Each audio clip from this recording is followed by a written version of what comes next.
Les grands entretiens de Storia Voce.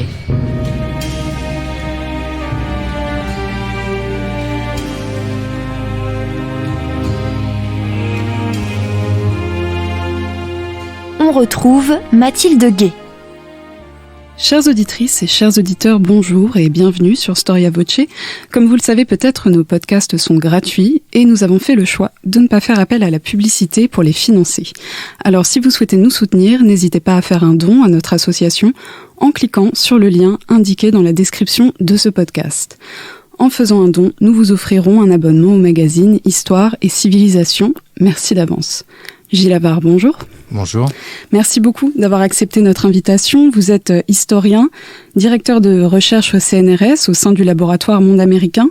Vous êtes spécialiste de l'histoire des relations entre Amérindiens et Européens en Amérique du Nord. Et aujourd'hui, vous publiez Les Natchez, une histoire coloniale de la violence, un livre fascinant sur une histoire aujourd'hui méconnue. Le 28 novembre 1729, plus de 200 colons français sont tués par une tribu autochtone de la basse vallée du Mississippi. Ce sont les Natchez. Vous menez une enquête historique et ethnographique haletante pour comprendre les ressorts de cet événement majeur de l'histoire coloniale française en Amérique.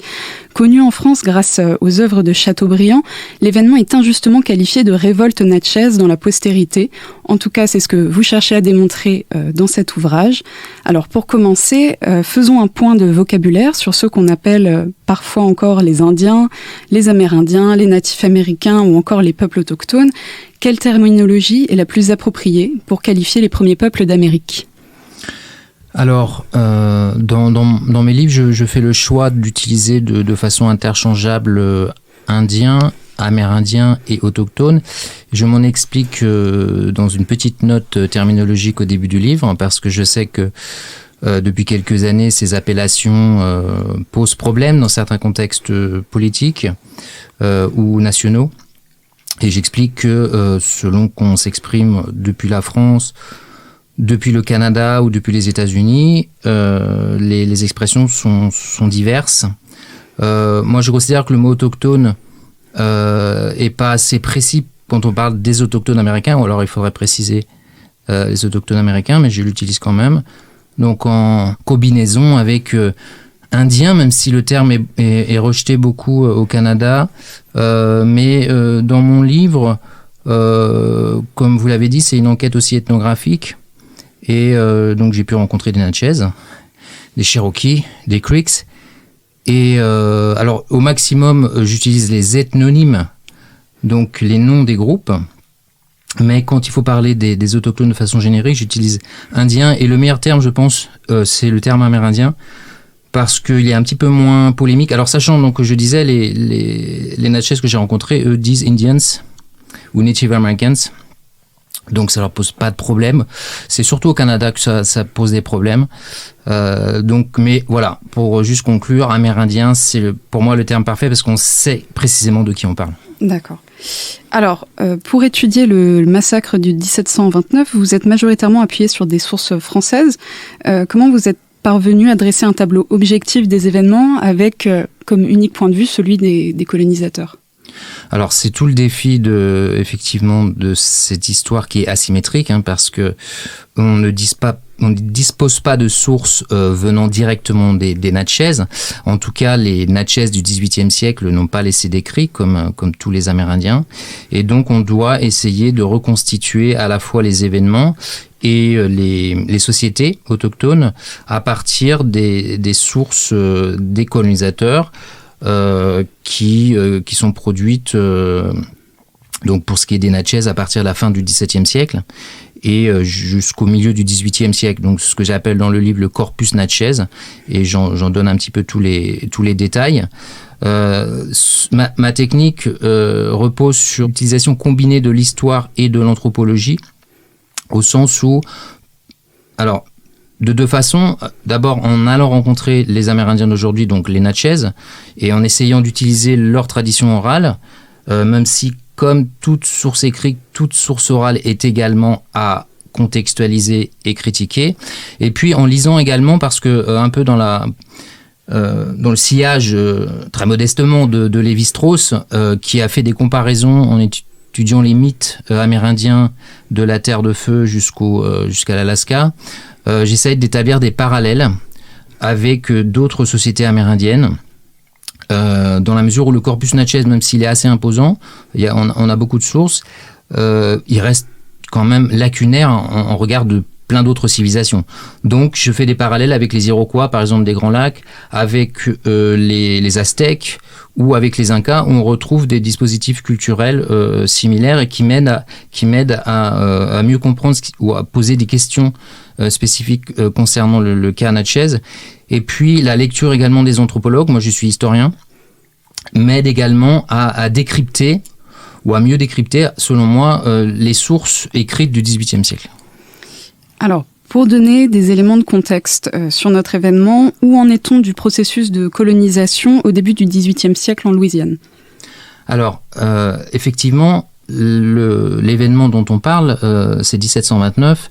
Les premiers contacts entre les Français et les Natchez, ça remonte à 1682. C'est le voyage de Cavelier de la Salle, qui est un explorateur normand. Il faut bien comprendre que la colonisation de la Nouvelle-France, c'est-à-dire l'Amérique du Nord française, ça commence au début du XVIIe siècle surtout, et c'est la vallée du Saint-Laurent. Et puis il y a une expansion progressive qui s'effectue, en tout cas des circulations de missionnaires, de coureurs de bois, d'explorateurs, en direction des Grands Lacs et en direction de la vallée du Mississippi.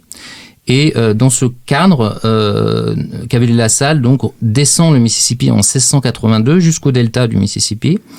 C'est le moment où le terme de Louisiane apparaît pour désigner cette vaste vallée du Mississippi.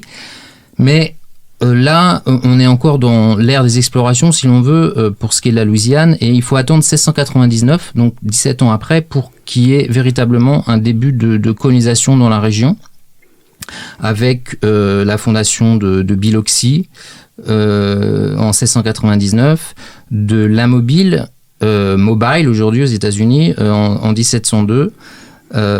Et il faut surtout attendre 1717 lorsque la colonie va être prise en charge par la compagnie d'Occident qui deviendra 2 ans plus tard la compagnie des Indes, pour qu'il y ait un véritable effort de peuplement.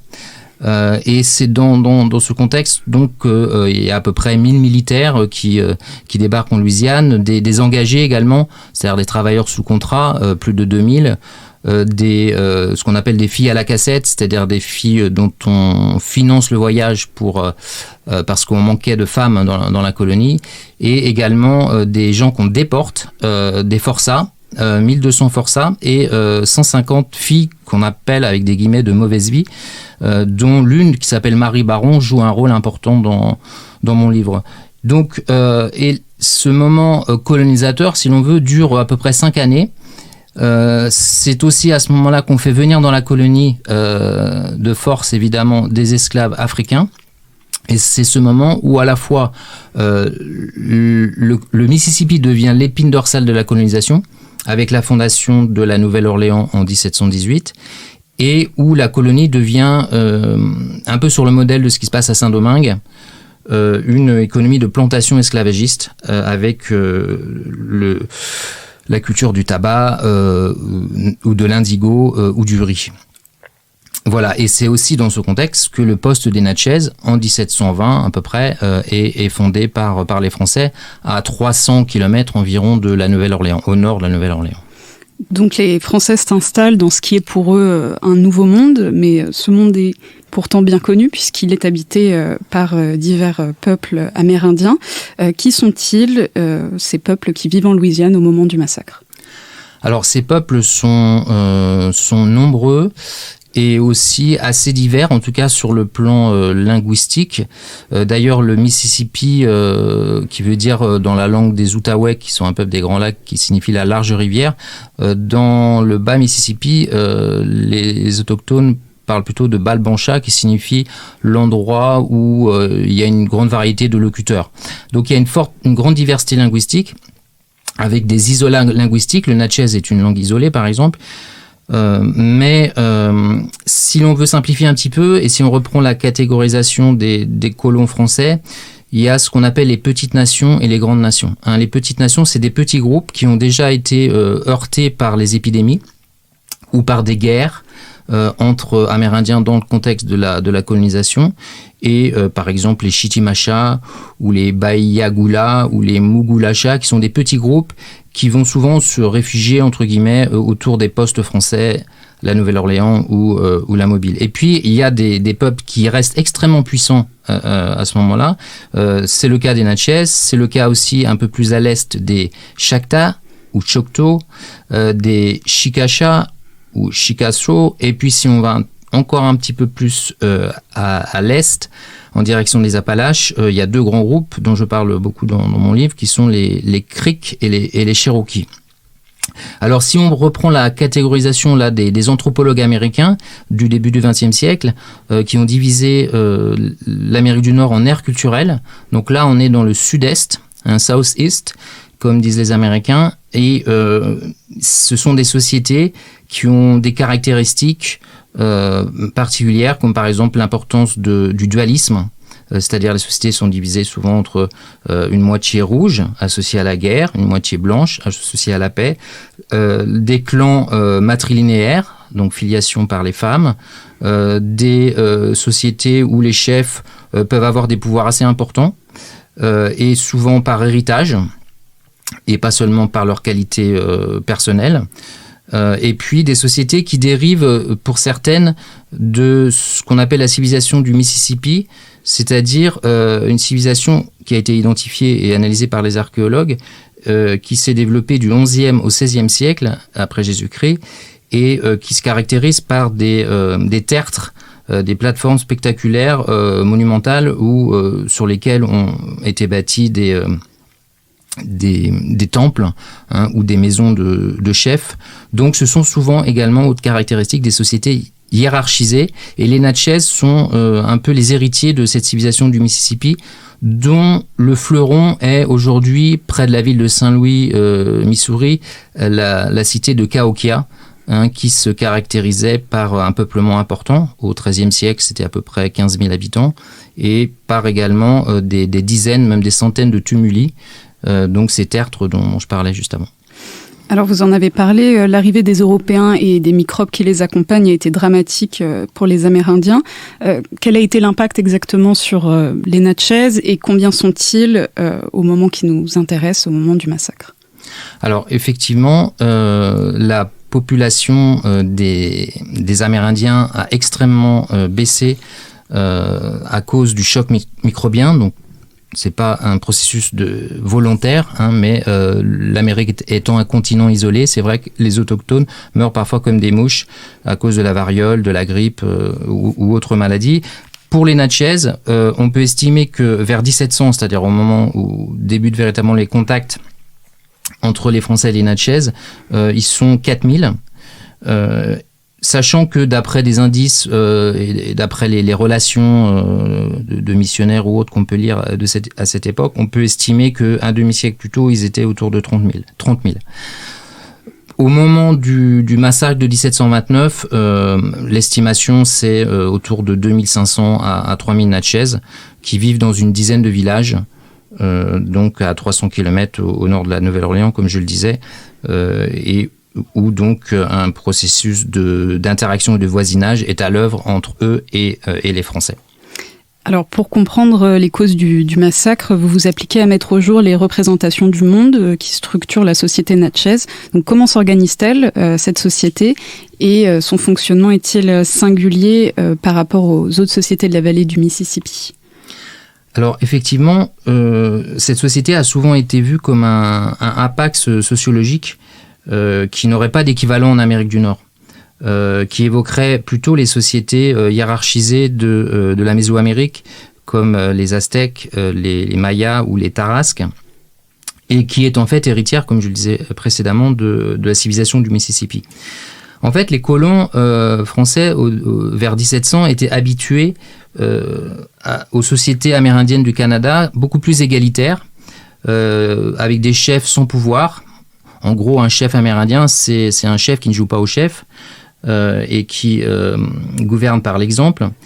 Et donc au Canada, il y avait cette formule coloniale condescendante qui consistait à décrire les sauvages, entre guillemets, c'est le terme qui était utilisé pour désigner les Amérindiens, qui n'était pas toujours péjoratif dans les sources, mais il l'était parfois, par cette formule, donc sauvage sans foi, ni loi, ni roi. Mais avec les Natchez, au contraire, les colons décrivent une culture extrêmement sophistiquée.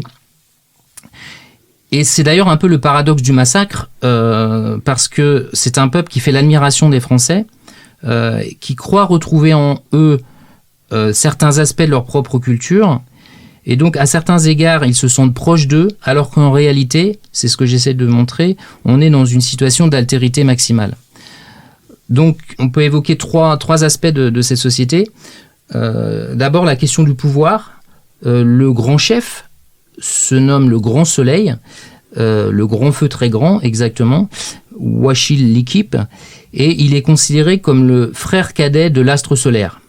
Il vit en hauteur, dans une maison construite sur un tertre, et c'est-à-dire qu'il est proche de l'étage céleste, comme Lévi-Strauss l'a montré. Selon les Amérindiens, ça peut varier, mais en gros, l'univers est étagé avec 3 strates. Le céleste, à l'extrême inverse le chthonien, et au milieu la surface terrestre à laquelle se mêle parfois une dimension aquatique. Donc voilà, le Grand Soleil est rattaché à l'étage céleste, et c'est aussi sur des tertres que sont construits des temples. En tout cas, c'est comme ça que les appellent les Français.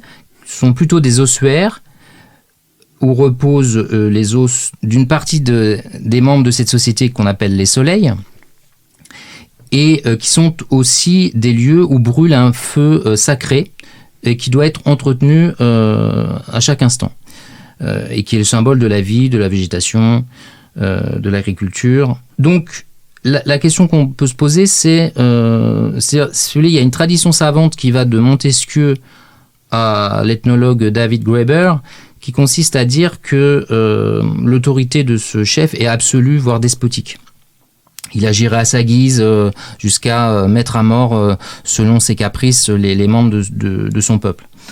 Et en réalité, moi, j'analyse ça un petit peu différemment, en m'inspirant aussi des travaux de l'anthropologue français Emmanuel Devaux, en disant que ce sont des projections ethnocentriques. C'est-à-dire que l'hypertrophie de la vie rituelle, dont je peux donner quelques exemples si vous voulez, serait la preuve du point de vue des Français d'une forme d'absolutisme. Et puis aussi des analogies un petit peu trop rapides. Là, je pense à Montesquieu, qui a nourri sa théorie du despotisme dans l'esprit des lois en prenant le cas Natchez. Il a lu une relation de jésuite sur les Natchez. Il s'en est inspiré pour développer son analyse politique. Je pense que plutôt qu'un chef au pouvoir absolu ou qu'un despote, on a affaire à un reclus rituel. C'est bien un grand chef, mais il vit à part. Et d'ailleurs, lors du massacre de 1729, il s'est isolé dans un hangar, le hangar à tabac des Français, et il n'a pas participé au massacre. Et il y a toutes sortes de prescriptions rituelles qui font que c'est un être à part. Je vous donne juste 2 exemples. Il ne doit pas toucher le sol, et donc il est porté, en tout cas dans certaines circonstances cérémonielles, par des porteurs sur une litière, pas au nom d'une déférence aveugle, mais parce que c'est un soleil et que c'est une figure circulaire, sans pattes, il ne peut pas marcher symboliquement, et surtout si le soleil touche le sol, il y a risque d'incendie, de conflagration. Mais de ce point de vue-là, le chef Natchez n'est pas isolé. Si l'on pense aux cultures amérindiennes au sens large, chez les Aztèques ou les Incas, on retrouve cette même logique de portage rituel et d'isolement aussi du chef. Autre exemple, les serviteurs, parce qu'il est entouré de domestiques, ne le regardent jamais dans les yeux, parce que le soleil éblouit, et ils le saluent en aboyant. Comme des chiens, au sens strict du terme. Et en fait, ça indique, et ça c'est vrai pour le Grand Soleil, mais pour tous les soleils, c'est-à-dire ceux qui ne sont pas soleils, ceux qui ne sont pas des aristocrates, pour simplifier, doivent s'adresser au soleil en aboyant, parce que ça indique la hiérarchie à l'œuvre. Dans la conception des Amérindiens, la race canine est placée dans une position de cadet par rapport aux humains. Alors, si je passe à l'organisation sociale, donc je disais, ces sociétés du sud-est des États-Unis actuels sont hiérarchisées. Les soleils donc forment une sorte de lignage royal qui bénéficie de privilèges, donc les aboiements dont je viens de parler, et puis le fait qu'ils soient enterrés avec des honneurs particuliers. Je vais revenir un tout petit peu après. Donc il y a les soleils au sommet, et puis en dessous d'eux, il y a 3 autres classes, les nobles, puis les considérés, et enfin les puants. Et si on reprend le vocabulaire anthropologique, on peut diviser ces 4 classes en 2 moitiés, avec d'un côté la noblesse au sens large, donc y compris les soleils, et de l'autre les puants, qui sont un peu les roturiers, si l'on veut, de l'imaginaire français. D'ailleurs, ce dualisme est très marqué puisque chaque moitié a sa langue particulière. Donc ce dualisme, c'est quelque chose de très courant dans l'Amérique autochtone, même s'il n'est pas toujours de nature cosmique ou hiérarchique, comme c'est le cas ici. Donc là, le haut, c'est la noblesse, c'est l'étage céleste, et le bas, ce sont les puants, qui sont associés à la terre, à la boue, au marécage, au bayou, d'où s'exhalent parfois des odeurs désagréables, d'où le terme de puant.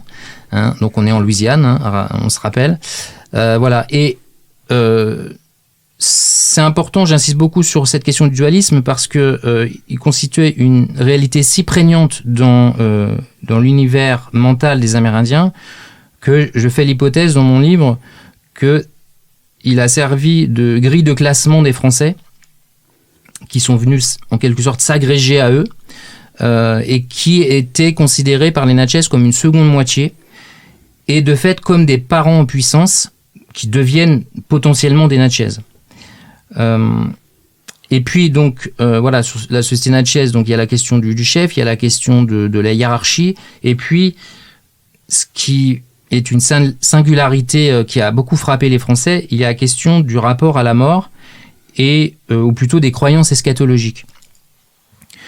C'est-à-dire que à la mort d'un soleil, homme ou femme soleil, tout son entourage domestique, une partie de ses parents, des personnes âgées, des enfants également, pouvaient être, alors sauf dans le cas des enfants, eux ils n'avaient pas le choix, c'était des bébés, mais tous s'offraient à mourir en même temps que le soleil. Donc ce qui a frappé les Français, c'est le caractère solidaire et contagieux de la mort. Donc comment ça se passe ? On donne un intoxicant à chaque personne qui accepte le sacrifice, mêlé à du tabac, et on lui met une cagoule de chevreuil sur la tête, et on tire un coup sec, et donc on l'étrangle. Tout cela dans un cycle funéraire que je détaille dans mon livre. Mais voilà, donc pourquoi ? Alors les préhistoriens appellent ça des morts d'accompagnement plutôt qu'un sacrifice. Moi dans mon livre j'appelle ça sacrifice mortuaire. Pourquoi mort d'accompagnement ? Parce que si ces personnes sont tuées, c'est parce qu'elles doivent aller accompagner le soleil décédé dans le pays des morts, où notamment les domestiques vont continuer à servir donc le ou la femme soleil donc dans ce pays des morts, dont il existe cela étant 2 versions, une version enviable qui est une sorte de pays de cocagne avec une chasse abondante, et une version pas enviable du tout, qui est une zone marécageuse avec des crocodiles et des moustiques. Ce que j'essaye de faire également, c'est dans mon interprétation du massacre, de faire un lien entre la question de la guerre, de la violence guerrière, et la question de la violence sacrificielle. On va y revenir tout à fait, mais pour revenir sur ce sacrifice, cet accompagnement des soleils dans l'au-delà, est-ce que ce sacrifice repose-t-il sur un consensus communautaire ou est-ce que ça s'applique dans la contrainte ? Alors justement, c'est la difficulté d'interprétation, parce que toutes les sources indiquent qu'il n'y a pas de contrainte, et que tous les individus, comme si il y avait une sorte d'économie de la prédestination, sans faire d'analogie trop facile avec le calvinisme, mais où certains individus étaient en quelque sorte destinés à mourir dans ce contexte funéraire. Et il y a un caractère solidaire et contagieux de la mort, et je pense par exemple à le moine d'Iberville, qui est le fondateur de la Louisiane en 1699, qui est un Canadien, il écrit « Je ne veux pas croire à cela », parce que ça le choque. Alors dans d'autres contextes géographiques, ethnographiques d'Amérique du Sud, par exemple, je parle d'une autre population amérindienne, où là c'était des esclaves qui devaient accompagner les chefs dans la mort, et là ils étaient contraints. Mais dans le cas des Natchez, et c'est pour ça que je parlais d'altérité maximale, il y a apparemment une démarche volontaire. Sauf dans le cas des bébés, évidemment. Et avant le massacre, comment se passe la cohabitation entre Français et Natchez ? Comment est-ce qu'ils se perçoivent l'un et l'autre ? Et comment communiquent-ils ? Alors, les relations sont pendant assez longtemps des relations de voisinage, donc de bon voisinage, avec des alliances à la fois matrimoniales. On connaît par exemple quelques cas de mariage, comme cet individu, Laloire des Ursins, qui est un commis de la Compagnie des Indes, qui est marié à une Natchez et qui mourra le jour du massacre. Il y a des échanges, comme partout dans l'Amérique franco-amérindienne, qui sont liés au commerce des peaux de chevreuil, par exemple, où les Français achètent des poteries aux femmes Natchez. Les Français font appel aux guérisseurs Natchez lorsqu'ils ont des soucis de santé. Et dans l'autre sens, les Natchez profitent des produits métalliques, textiles, des armes à feu des Français. Donc, pour ce qui est de la langue, il y a quelques Français qui apprennent la langue natchez, mais surtout, dans toute la colonie louisianaise, il y a un jargon qu'on appelle le jargon mobilien, donc fait à partir de plusieurs langues, et qui servait de lingua franca dans la région. Et par exemple, le gouverneur Bienville, qui a gouverné la Louisiane, notamment au tout début de la colonisation, et puis qui était le petit frère de le moine d'Iberville, et qui ensuite, dans les années 1730, reviendra en 1733 gouverner la Louisiane, lui parlait le jargon mobilien, donc il s'exprimait directement avec les chefs autochtones sans avoir besoin d'interprètes. Sinon, donc, il y avait des truchements, des interprètes qui pouvaient permettre la communication. Et est-ce qu'il y avait aussi des conflits dans ces relations de voisinage ? Alors effectivement, ce qui se passe en 1729 est totalement inattendu, mais il y avait déjà eu des situations de tension et même de guerre. La première, c'est en 1716, quand un fort français justement va être installé après cette crise. Il y a 4 coureurs de bois ou voyageurs qui sont assassinés par des Natchez, et Bienville, qui dirige la colonie à ce moment-là, va essayer de mettre en place une expédition punitive qui va pas déboucher sur une guerre, mais il va s'appuyer sur certains chefs Natchez, dont le frère du Grand Soleil, qui s'appelait le serpent piqué, parce qu'il avait un serpent tatoué sur le corps, pour obtenir la tête de quelques chefs Natchez. Donc là, il va profiter d'une sorte de guerre civile entre les Natchez pour obtenir gain de cause. Et puis surtout, en 1722-1723, il y a des tensions très fortes, mais qui concernent pas les 10 villages, seulement 2 ou 3 des villages. Et donc jamais le village du grand chef, du Grand Soleil, n'a participé à ces exactions des Natchez, qui répondaient certainement à des brimades ou à des malentendus liés par exemple au troc des peaux de chevreuil. Donc le Grand Soleil et le serpent piqué se sont toujours placés plutôt du côté des Français. Alors venons-en au massacre à présent. Donc le 28 novembre 1729 à 8h, 600 Natchez se préparent à un assaut qui fera plus de 200 morts parmi les colons français. Comment se déroule l'attaque et est-ce que les Natchez tuent indistinctement les personnes de la colonie ? Alors, donc effectivement, 28 novembre 1729, donc c'est le début de l'hiver, et c'est aussi la saison de la chasse pour les Amérindiens. Et donc ce matin-là, ils donnent l'impression de partir à la chasse. il se dirige vers les différentes habitations des Français, notamment le fort qui s'appelait le fort Rosalie, où commandait un Basque qui s'appelait De Chepard. Ils se rendent également dans les 2 grandes concessions de tabac qui sont situées. Donc, le territoire natchez, c'est 20 km sur 20 km, donc c'est assez vaste. Et ils se dirigent vers le débarcadère également sur le Mississippi.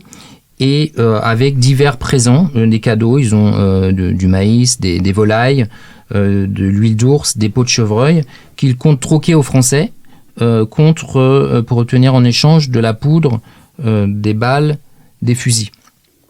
Donc tout paraît normal, c'est la saison de la chasse. Les Natchez, une trentaine de Natchez arrivent devant le fort Rosalie en chantant la chanson du calumet. Le calumet, c'est un objet sacré qui est constitué d'un tuyau et d'un fourneau, donc qui est à la fois un bâton cérémoniel et une pipe, et qui est surtout emblématique de l'alliance entre les Français et les Amérindiens dans la vallée du Mississippi. Et donc, le commandant de Chepard reçoit la délégation en toute confiance. Un chroniqueur le décrit même en robe de chambre, ce qui est peut-être une petite ornementation littéraire. Et puis, soudain, un coup de feu retentit, et c'est le signal de l'attaque. Le grand chef, comme je le disais précédemment, s'isole, et la tuerie commence, qui va durer 1 heure ou 2. De Chepard, le commandant, est le premier à être tué. Et puis la mort se répand de façon contagieuse, puisque plus de 200 colons sont tués donc aux 4 coins du poste. Alors les colons sont scalpés ou décapités. Ce qui est intéressant, c'est qu'il y a des petites mises en scène rituelles macabres, comme le fait de ranger les têtes sur le sol en rond, de mettre également les corps en rond en leur faisant se tenir la main. Alors, ce qu'il faut préciser, c'est que c'est pas un massacre aveugle, au sens où ce sont les hommes qui sont tués. Je parlais de la loi des Ursins tout à l'heure. Il y a aussi un père jésuite qui s'appelait Dupoisson qui était là. Il y avait aussi un certain Jean Roussin. Bon, je donne des exemples à tout hasard que personne ne connaît, mais Jean Roussin, c'était le mari de Marie Baron, cette jeune femme déportée que j'évoquais tout à l'heure. Et c'est important parce que Marie Baron se remariera l'année suivante à la Nouvelle-Orléans avec un autre colon qui s'appelle Dumont de Montigny. Et Dumont de Montigny est l'un des 2 grands chroniqueurs des guerres franco-natchaises, et il a obtenu beaucoup d'informations de sa femme Marie Baron, parce qu'elle a survécu comme la plupart des femmes, même si dans les jours et semaines qui vont suivre, beaucoup de femmes vont également être tuées. Donc il y a 2 hommes également qui vont être épargnés, un charretier et un tailleur. Les esclaves africains également ne sont pas tués pour la plupart d'entre eux, certains même se mettant du côté des Natchez, mais une minorité d'entre eux, les autres étant capturés. Donc si la tuerie de 1729 n'est pas l'expression d'une résistance contre des colonisateurs, qu'est-ce qui la motive ? Alors, j'ai essayé, si vous voulez, de faire un pas de côté par rapport au paradigme de la résistance. Je ne nie pas qu'il n'y ait pas des éléments de résistance, ou en tout cas de réaction à de mauvais comportements de la part des colons, en particulier du commandant de Chepard. Mais si vous voulez, j'ai essayé d'avoir une approche, mais le mot résistance est devenu un mot un peu magique qui interdit, d'après moi, de réfléchir à la dimension culturelle de la violence. Donc j'ai essayé à la fois de faire une critique des sources en historien et d'avoir une approche ethnologique pour rentrer dans l'épaisseur culturelle des Amérindiens, ce qui est, d'après moi, la meilleure façon de rendre hommage à ces peuples, c'est de s'intéresser au fonctionnement de leur culture.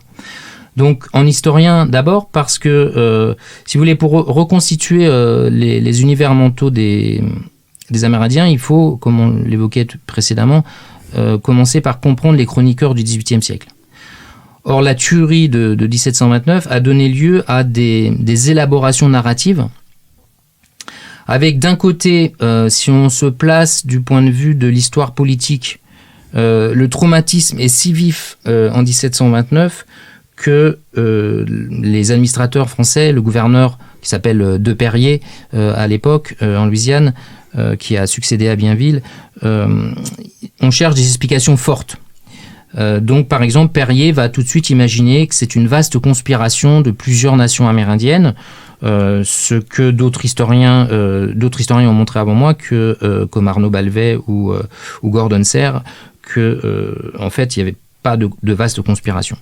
Ensuite, on raconte que De Chepard, qui est dépeint comme un individu incompétent, cupide, violent, a voulu transformer les Natchez en esclaves. Il a voulu usurper leurs terres. Tout cela est assez discutable. Il y a probablement eu des brimades, mais De Chepard n'a tué ou fait tuer personne. Et il a peut-être voulu justement trop jouer au chef dans un contexte amérindien où ça ne passait pas, mais précisément peut-être parce qu'il a mal interprété la chefferie Natchez en voulant peut-être revendiquer des pouvoirs ou des prérogatives de type supérieur qu'il croyait voir dans la personne du Grand Soleil. Donc ce que j'essaie de montrer également là, après l'histoire politique, si on se place du point de vue de l'histoire culturelle, l'histoire des mentalités, c'est que les chroniqueurs, dont Dumont du Montigny que j'évoquais, ou l'autre important c'est Lepage du Prat, les deux ayant vécu parmi les Natchez pendant plusieurs années et étant des lettrés, ont plusieurs modèles livresques, si vous voulez, qu'ils peuvent mobiliser dans leur rendu de la violence des Natchez. Et ces modèles livresques peuvent brouiller les frontières entre histoire et littérature. Donc il y a plusieurs matrices comme ça que j'essaie d'analyser dans mon livre. Je vous en donne deux simplement. La plus importante, c'est la conjuration. Le récit du massacre s'inscrit donc dans les deux grands registres de la conjuration à l'âge moderne. Il y a beaucoup de récits de conjuration, surtout au XVIIe siècle, mais qui étaient lus encore énormément au XVIIIe siècle, avec d'un côté la lutte contre un pouvoir jugé tyrannique, par exemple la conjuration du comte Jean-Louis de Fiesque, ou de l'autre, la révolte contre la prépondérance d'une puissance étrangère. Et là, il y a un texte qui est beaucoup plus connu, Conjuration des Espagnols contre la République de Venise, en l'année 1618, qui était considéré d'ailleurs par Voltaire comme un chef-d'œuvre historique, alors que c'est un récit en partie fictionnel. Donc voilà, autre matrice, Lepage du Prat, l'autre chroniqueur avec Dumont du Montigny, à un moment met en scène un personnage Natchez, une femme dont je pense qu'elle est imaginée, parce que, en tout cas, Lepage du Prat l'investit de sa propre raison. Et là, on est en pleine dérive fictionnelle parce qu'il lui fait tenir des discours qu'on croit sortis d'une tragédie de Racine. Donc voilà, j'ai tout un chapitre pour essayer d'analyser ça. Mais cette femme s'appelle la bras piqué, donc le bras tatoué, et elle a des propos qui la font ressembler à l'Agrippine de Racine dans Britannicus. Donc ça, c'est la critique historienne. Et puis ensuite, il y a donc l'idée de replacer, de recontextualiser l'événement en le rapportant au cadre culturel des Amérindiens. Et en cela, je m'inspire de l'approche, par exemple, de Marshall Salins dans son analyse de la mort du capitaine Cook à Hawaï en 1779. En fait, la thèse que j'essaie de développer, c'est que l'Alliance franco-natchez relevait en partie au moins d'un dispositif local, autochtone, d'intégration dualiste qui s'est enrayé. Et un argument pour étayer cette idée, en réalité, si on observe, grâce aux sources coloniales françaises, l'histoire de cette région, même si on n'a pas beaucoup d'informations, avant l'arrivée des Français ou dans le contexte de l'arrivée des Français, en fait, ces agrégations ethniques, là, ce sont les Français et les Natchez, mais entre Amérindiens, par exemple, donc sont très fréquentes. Par exemple, vers 1700, il y a les Bayagula qui se sont réunis au Mugulacha, qui composait une communauté de 600 individus, mais deux nations qui formaient un système dualiste en formation. Chaque groupe avait son temple, chaque groupe avait son chef, mais il y avait des mariages mixtes, donc voilà, un système dualiste en formation. Et je fais un petit pas de côté du côté du Brésil et des Nambiquara de Lévi-Strauss, qui a lui aussi décrit des sociétés comme ça, disposant de moitié exogamiques. Et je reprends une de ses phrases qui m'a beaucoup éclairé. Il disait quelque chose comme voilà, il fallait traduire en termes de parenté pour deux groupes qui s'agrégeaient un phénomène de contiguïté spatiale. Et que se passe-t-il en 1700 pour les Mugulacha et les Bayagula ? Eh bien, les seconds sont massacrés par les premiers, donc la cohabitation accouche d'une tuerie massive. Donc ce que j'essaie de dire, c'est que les Français arrivent dans une région où il y a une histoire amérindienne qui est faite déjà de cohabitation avortée, et que ça permet peut-être de lire en partie, de comprendre mieux en tout cas l'événement de 1729. Et comment les gouverneurs de la colonie, donc de Parier puis Bienville, répondent au massacre ? Alors c'est la stupéfaction, c'est un véritable traumatisme dans la colonie. Périer essaye rapidement d'obtenir des troupes, donc il fait apparier un navire en direction du royaume, et son frère qui s'appelait Salver arrivera dans la colonie seulement quelques mois plus tard, avec 500 hommes de troupes. Mais là on est décembre 1729, donc Périer ne peut pas attendre l'arrivée de troupes venues de France pour réagir, et comme partout dans l'Amérique du Nord franco-amérindienne, les Français ne peuvent pas organiser d'expéditions militaires, que ce soit contre les Britanniques ou contre d'autres groupes amérindiens, sans l'aide précisément d'alliés militaires amérindiens. Et c'est pourquoi ils dépêchent un officier chez les Chactas, les Choctaws aujourd'hui, qui sont un groupe extrêmement puissant et sans lequel la Louisiane disparaîtrait sans doute du jour au lendemain si les Chactas venaient à s'allier aux Natchez. Mais précisément, ce sont deux groupes qui sont en guerre, et donc les Chactas vont aider les Français lors d'une première expédition qui a lieu en janvier-février 1730, et qui va permettre au bout d'un siège qui va durer plus de 2 semaines, de délivrer une partie des captifs. Et puis l'année suivante, avec l'aide des troupes venues du royaume, en janvier 1731, donc un an après, il y aura un autre siège dans un autre endroit où, parce qu'en fait les Natchez, lors de la première expédition, vont réussir à s'enfuir malgré tout. Et en revanche, en 1731, ils seront capturés, 500 d'entre eux sont capturés. Plusieurs sont déportés comme esclaves à Saint-Domingue, en Haïti aujourd'hui. Et d'autres parviennent à se réfugier parmi un groupe voisin avec qui ils étaient alliés, les Chickasaw aujourd'hui. C'est le nord-est de l'État actuel du Mississippi.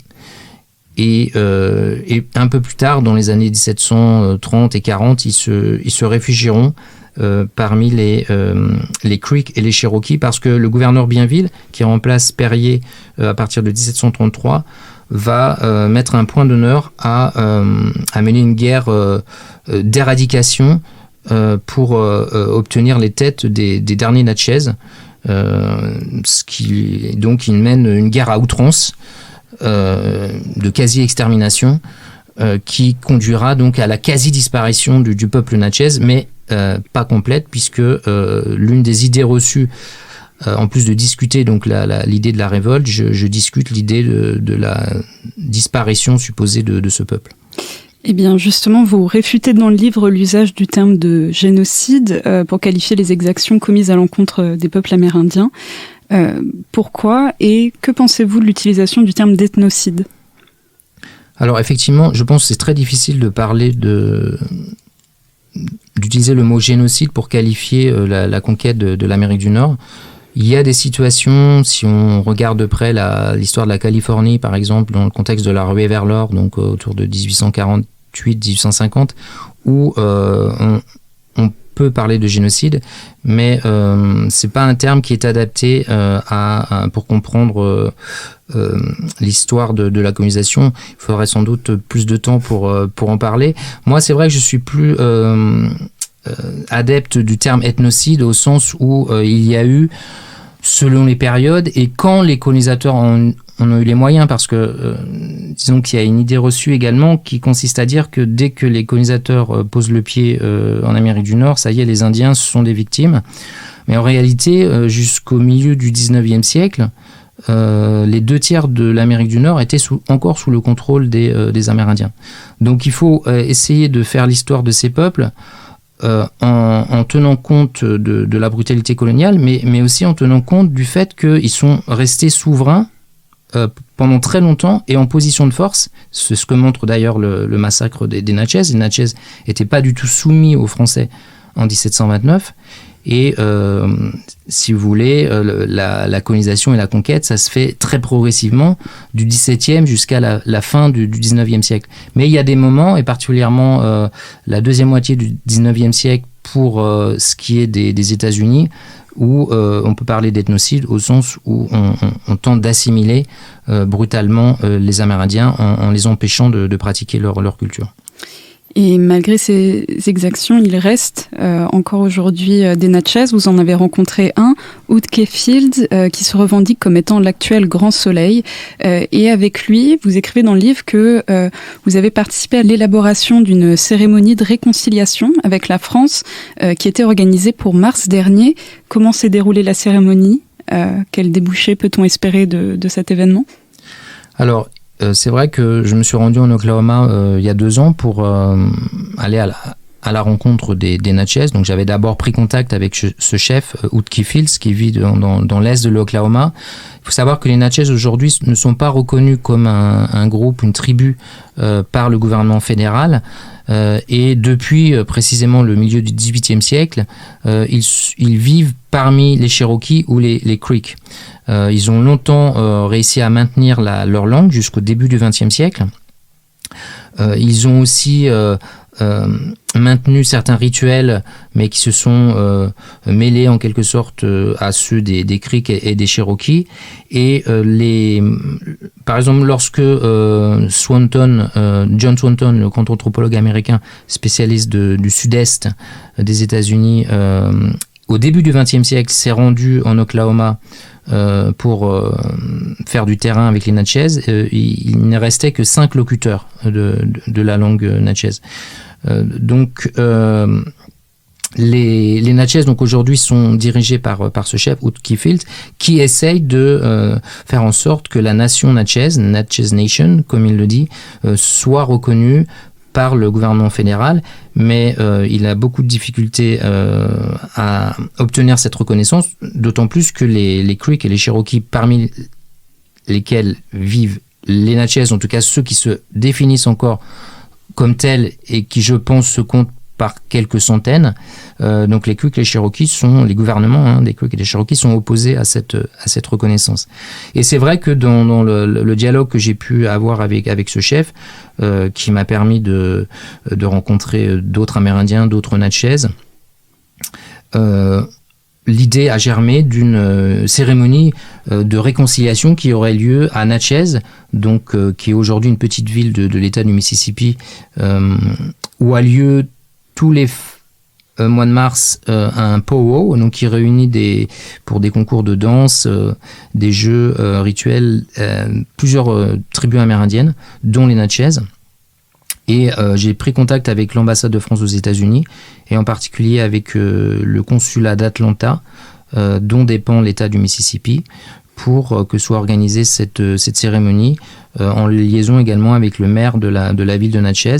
Malheureusement, ce qui était prévu, qui devait avoir lieu donc fin mars 2024, ça a été annulé, mais j'ai bon espoir que ce soit partie remise, et pourquoi pas organiser cette cérémonie en 2029, qui sera donc le tricentenaire de cet événement de 1729.